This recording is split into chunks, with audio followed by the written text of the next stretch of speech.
She smashed the plate with his name on it. Not by accident. She hurled it to the floor with all her strength, so the shards would pierce his lies like needles through a traitor's flesh. The plate shattered with a ring so sharp it sounded less like ceramic and more like his conscience, the one he'd spent years smothering beneath smiles and hugs. Alicia stood in the middle of the kitchen, trembling, watching as the name Matthew splintered into 100 jagged pieces at her feet. He didn't even know she'd noticed. He thought everything was under control. But she'd seen everything. And now revenge began. Matthew Brentwood was the perfect husband. At least, that's how it seemed to everyone in their quiet suburb with immaculately trimmed lawns and neighbors who knew exactly how many cups of sugar you kept in your pantry. He brought home flowers every Friday, kissed Alicia on the forehead before bed, and never missed their son's school concerts. He even helped old Mrs. Hunter next door with her garden, always smiling, always in a crisp, pressed shirt. But perfection is theater. And behind the curtain, something dark always flows. Alicia worked as an accountant. She didn't gossip, didn't pry into others' business, and never chased drama. But when you spend 7 hours a day sifting through numbers, you learn to spot when something doesn't add up. At first, it was small things, an empty bottle of expensive cologne he'd never bought, the scent of a stranger's shampoo on his collar, not hers. Then came the late work calls that abruptly ended the moment she walked into the room. She didn't make scenes. She didn't demand answers. She simply watched. And one rainy April afternoon, it all clicked into place. She didn't go to her client meeting as planned. Instead, she came home early claiming she'd forgotten some documents. Matthew's car was in the garage. She slipped in through the kitchen, silent as a shadow. And then she heard laughter. A woman's laugh, soft, playful, the kind Alicia hadn't heard from herself in years. She peeked into the living room and froze. Matthew sat on the couch, holding a woman Alicia recognized instantly, Christina Lawrence. Their family attorney, the very same one who'd helped them settle her mother's estate. They were kissing. Not tenderly, not slowly, but hungrily, like starving people. Alicia didn't reveal herself. She backed away, walked out, got into her car, and just sat there as the rain began drumming against the windshield like a verdict. She didn't cry. She didn't scream. She didn't call her friends. She planned. Because Alicia knew one thing, revenge isn't a scream of pain. Revenge is surgery, precise, cold, and final. First, she checked their joint accounts. Matthew was careful, he hadn't wired large sums or withdrawn stacks of cash. But Alicia knew how he thought. He liked to do everything through legal channels, through investments, bonuses, surprises. And sure enough, 2 days later, she found it. $12,000 transferred to consulting services at Lawrence and Company. Law firm. She printed the statement. Saved every check. Photographed every letter, every email, every text he'd ever sent Christina. Even if he deleted them from his phone, they remained in the cloud. And the cloud, as it turned out, wasn't so secure after all. But that wasn't enough. She didn't just want to destroy their affair. She wanted him to lose everything. The house. His reputation. His son. Especially his son. Their son, Andrew, was 11, quiet, serious, with his mother's eyes and his father's stubbornness. He adored Matthew, as boys his age adore their fathers, unconditionally, with absolute faith in their infallibility. Alicia knew, if she simply told the truth, Andrew wouldn't believe her. Or worse, he'd believe her but blame her for breaking the family. No. The truth had to come from Matthew himself. Or, more precisely, from his own actions. She started small. One evening, when Matthew claimed to be at an important meeting, she calmly told Andrew, "Dad forgot your birthday present." Again. He didn't even buy it, the boy asked, fists clenched. He did, but I guess he has other priorities. She said nothing more. Just looked at him with a sadness too deep to fake. A week later, he missed the school play. Alicia had sent him 3 reminders. He replied, "I'll definitely be there." But he never showed. Andrew waited on stage, holding a cardboard shield he'd made himself. He played a little night. His mother sat alone in the front row. When Andrew came home, he didn't ask where his dad was. He just went to his room and closed the door. Meanwhile, Alicia was doing something else. She was recording every missed dinner, every broken promise, every time he came home drunk and said, "It's all under control." She kept a journal, not for court, not for friends. For him. For the moment he'd realize everything he'd built was crumbling, not because of her rage, but because of his own indifference.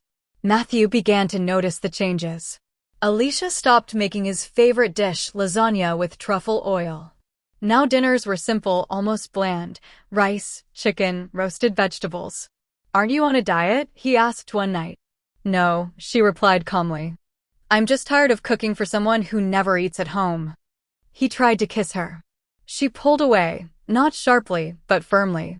"You seem angry with me," he said. "I'm not angry," she smiled. "I've just stopped waiting for you." Those words hit harder than any shout. He started to panic. Called more often. Sent more texts. Even brought home her favorite flowers. But Alicia put them in a vase, and the next day poured out the water, leaving the stems to dry on the windowsill. He saw it. Said nothing. And for the first time in years, he felt real fear. She waited for the right moment. It came in mid-June. Matthew planned a big dinner, a family reunion, he called it. He invited everyone, his parents, his sister, even his aunt from out of state. "We need to show everyone that family comes first," he told Alicia, straightening his tie. She simply nodded. She already knew what he planned to do. He was going to announce he was leaving. Not because he didn't love her anymore, but because they'd grown apart, because we need to think about the future. He'd even bought a ring, not a wedding band, no. A new one. For her. He was certain Alicia would just let go. Without a fight. Without a scene. Because she'd always been reasonable. But that night, nothing went according to script. Guests gathered. The table was set for 12 candles, fine china, crystal glasses. Matthew raised his glass to give a toast. "I want to thank you all for being here," he began. "Tonight is special." Alicia stood up. Silence fell. She walked to the sideboard, took an envelope, and placed it in front of him. "You forgot something, Matthew." He frowned. "What is this?" "Open it." He opened it.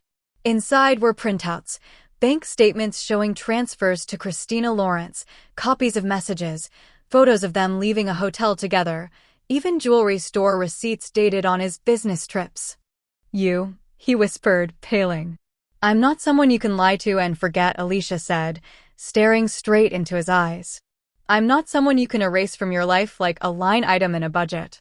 She turned to the guests. "My husband has been cheating on me for 2 years, with our family attorney. He's lied to our son. He's lied to all of you. And he thought he could walk away, leaving us with nothing." The silence in the room was so thick you could hear the grandfather clock ticking in the hallway. Matthew's mother gasped. His sister looked away. And Andrew. Andrew stared at his father as if seeing him for the first time and not recognizing him at all. Matthew tried to explain. "It's not what you think.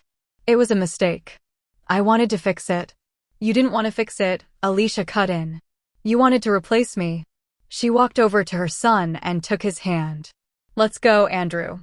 We don't belong at this table." The boy stood. Without words. Without tears.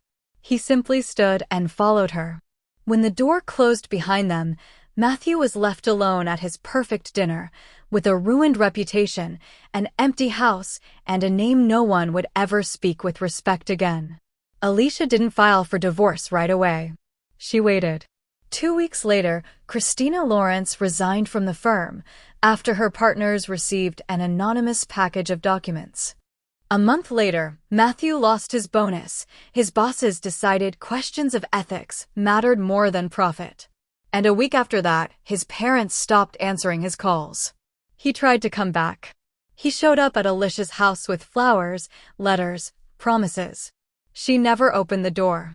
Instead, she mailed him a box with his belongings and a single note. "You got what you deserved. I got what I chose.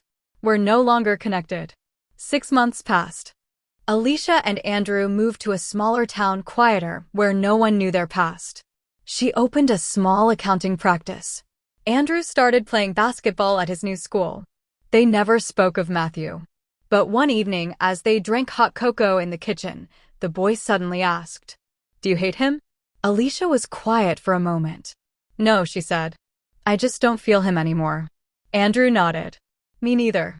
They sat in silence, watching the moon reflect in the window. And in that moment, Alicia understood, revenge isn't about destroying someone else. Revenge is about freeing yourself. When you stop letting their lies live inside your mind. When you reclaim your right to happiness, even if it meant shattering a plate with his name into 100 pieces. Matthew Brentwood never married Christina. She vanished from his life the moment she realized he had nothing left to offer. He stayed in the same house that once echoed with laughter. Now, only silence remained.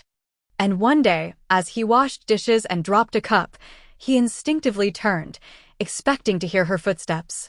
But no one was behind him.